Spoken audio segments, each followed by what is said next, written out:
Hello. അപ്പോൾ ഈ ഏട്ടനും ഏട്ടത്തിയമ്മേൻ്റെ അമ്മയും കൂടി എല്ലാം ഇവിടെ വന്നിട്ടുണ്ടേനു.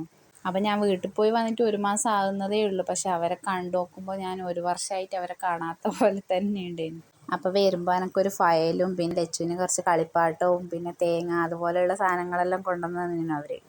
2-3 മണിക്കൂർ യാത്ര ഉള്ളതുകൊണ്ട് ഇച്ചു ഇവിടെ എത്തുമ്പോൾ ഛർദ്ദിച്ച് തളർന്നു പോയിനേനു. അങ്ങനെ ഒരു കുളിയെല്ലാം കഴിഞ്ഞ് ചോറെല്ലാം കഴിച്ച് നോക്കുമ്പോൾ പിന്നെ ഉഷാറായി.